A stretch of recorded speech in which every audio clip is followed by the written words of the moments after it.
দাগিদের বাতিল করার জন্য মামলা করবে ফিরদৌস স্বামী, দুর্নীতি হলে তার মামলা করবে ফিরদৌস স্বামী। মানে দুর্নীতি আপনারা করবেন, একটার পর একটা ভুল কাজ করবেন, মামলা করতে হবে সেটাকে ঠিক করার জন্য, আর গালাগালি দেবেন ফিরদৌস স্বামীকে। ইন্টারভিউ ইন ক্যামেরা হবে না, আমাকে মামলা করে বলতে হলো যে ইন ক্যামেরা ইন্টারভিউ না। ভাবো, আবার বলছি ইনফ্রাস্ট্রাকচার নেই, লোকের পকেটে পকেটে মোবাইল, লোকের পকেটে পকেটে ইনফ্রাস্ট্রাকচার, লোকের পকেটে যে ইনফ্রাস্ট্রাকচার আছে এসএসসি সেই ইনফ্রাস্ট্রাকচার নেই। একটা ক্যামেরা বসাতে, সিসি ক্যামেরা বসাতে 4000 টাকা খরচা। 2 নম্বরই করার ধান্দা যাদের আছে তাদের সিসি ক্যামেরা থাকবে না। এসএলএসটি 2 এর যোগ্য শিক্ষক তালিকায় কল ফর ভেরিফিকেশনে যোগ্য শিক্ষকদের নাম নেই, কি বলবেন এটা নিয়ে?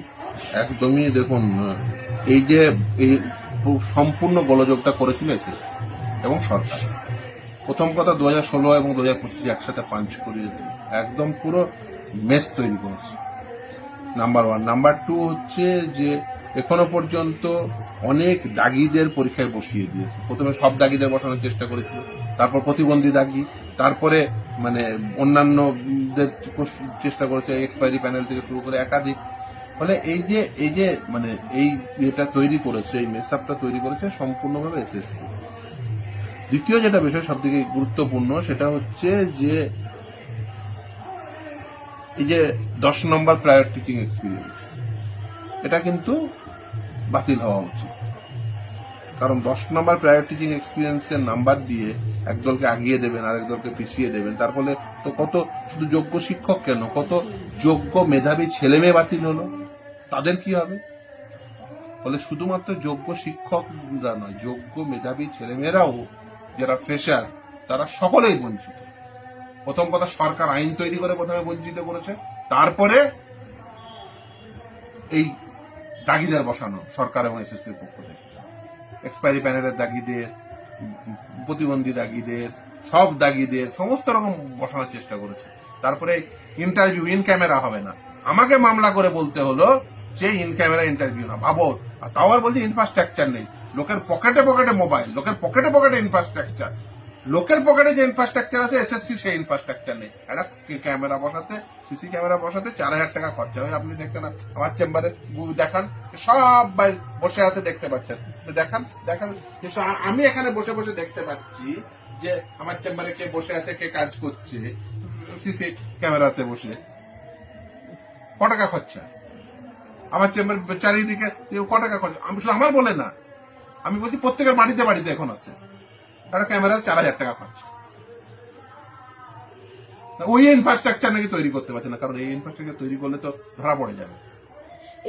আমি যদি মানে দেখি যে না না বাবা 2 নম্বরই করতে হবে, তাহলে চলো সিসি ক্যামেরা থাকবে কেন?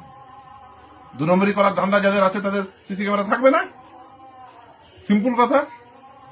এই যে নিরপরাধ মেধা তালিকা যে বঞ্চিত হচ্ছে, কি বলবেন এটা নিয়ে? কার দায় এটা? কে দায়? এর দায় সরকার এবং এসএসসি। দেখুন, একজনও নিরাপরাধ বঞ্চিত হতো না যদি সরকার সঠিকভাবে সকলকে সমান সুযোগ দিত। আমাদের দেশে কারো চাকরি পাওয়ার অধিকার নেই। কি অধিকার রয়েছে? চাকরিতে সমান সুযোগ পাওয়ার অধিকার, পাবলিক এমপ্লয়মেন্টের ক্ষেত্রে। তাহলে চাকরিতে সমান সুযোগ পাওয়ার অধিকার থেকে আপনি কেন বঞ্চিত করছেন কাউকে প্রায়র টিচিং এক্সপিরিয়েন্সে 10 নম্বর দিয়ে? আসলে আপনি এটা করছেন বেসিক্যালি লোকজনকে আপনি বঞ্চিত করতে চান। এই দায় মমতা বন্দ্যোপাধ্যায়কে নিতে হবে এবং এই দায়ভার নিয়ে তাকে বেসিক্যালি পদত্যাগ করা উচিত। যেভাবে দুর্নীতি করেছেন, তারপর এত দিনে ধরা খেয়ে গেলেন, আপনারা মানে গালাগালি করবেন আমাকে আর বিকাশ রঞ্জন ভট্টাচার্যকে, আর চুরি করবেন আপনারা, এটা তো চলতে পারে না। এই যে ফেস লিস্ট বেরোলো, অনেক মেধাবীদের নাম নেই, তারা বলছেন আত্মহত্যা করবেন, কি বার্তা দেবেন আপনি তাদের? না দেখুন, আমি মনে করি লড়াই করতে হবে, এই সরকারের বিরুদ্ধে লড়াইয়ে সকলকে সামিল করতে হবে। লড়াই করতে হবে যাতে এই সরকার পরিবর্তন হয়, যাতে সকালের সমান সুযোগ পায়, তার অধিকার সুনিশ্চিত করতে হবে, সকলকে একসঙ্গে লড়ে। শিক্ষকদের নেতা মেহবুব মন্ডলরা বার্তা দিচ্ছেন যে নিশ্চয় নয়, নিশ্চয়তা দেব আমরা, যারা বাতিল হয়েছে তাদের আমরা নিশ্চয়তা দেব, কি বলবেন তাদের? সেটা কি বললো শুনলাম। দেখুন, সরকারের দায়িত্ব এই যে পুরো বিষয়টি করেছে, তাতে সরকার এবং এসএসসি কে দায়ভার নিতে হবে এবং সরকারের দায়িত্ব, আর সিবিআই ইডিরও দায়িত্ব রয়েছে। এই সকলকে দায়ভার নিতে হবে এবং কারা কারা রেসপন্সিবল তাদের প্রত্যেকের রেসপন্সিবিলিটি ফিক্স আপ। ইন্টারভিউতে ডাকার পরেও অনেকের নাম বাতিল হয়ে গেছে তাদের বয়স বাড়ার কারণে, কি বলবেন এটা নিয়ে? সেই জন্যই তো আমাকে মামলা করতে হলো। মামলা করে তাদের এই রিল্যাক্সেশন যাতে পায় এটা সরকারের দেওয়া উচিত ছিল। সরকার ব্যর্থ হচ্ছে কেন? ব্যর্থ হচ্ছে তার কারণ তারা সরকার ইন্টেনশন নেই। আচ্ছা, একটা ছেলে 2016-তে ওয়েটিং লিস্টের ক্যান্ডিডেট ছিল, আচ্ছা তার সে কেন আবার নতুন নিয়োগ প্রক্রিয়া স্থান পাবে না? মানে সে নিয়োগে, আমি বলছি না তাকে নিয়োগ দিয়ে দাও, কিন্তু সে তো কম্পিটিশনের জন্য পরীক্ষায় পার্টিসিপেট করতে পারবে না। এই যে যারা ইন সার্ভিস তাদের মধ্যে 45-50-এর গেরোই 45% নাম্বার ছিল মিনিমাম এলিজিবিলিটি ক্রাইটেরিয়া, সেটাকে বাড়িয়ে 50% করা হলো, সেই গেরোই তারা সব বাদ চলে যাচ্ছিল, তারা মামলা করলো, এই রিল্যাক্সেশনের জন্য আমাকে মামলা করতে হলো।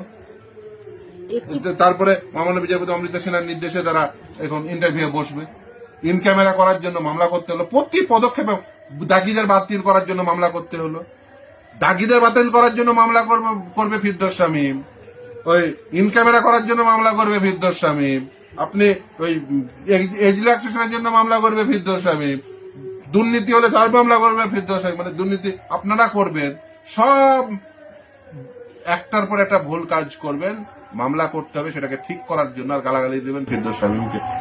এই চোরগুলো দেবে স্বাভাবিক, তৃণমূল কংগ্রেস যে চোরগুলো, চোর তো স্বাভাবিকভাবে চাই কি তাদের চোদ্দ বৃত্তি চলতে থাকে, সেটা তো চলতে পারে না। 31শে ডিসেম্বর পর এদের কি হবে? এই যোগ্য শিক্ষকদের কি হবে? দেখুন, বলে সরকার মনে করেন? যা চাইবে তাই হবে। সরকার যদি চান যে সঠিকভাবে নিয়োগ হোক, তাহলে সঠিকভাবে নিয়োগ হবে।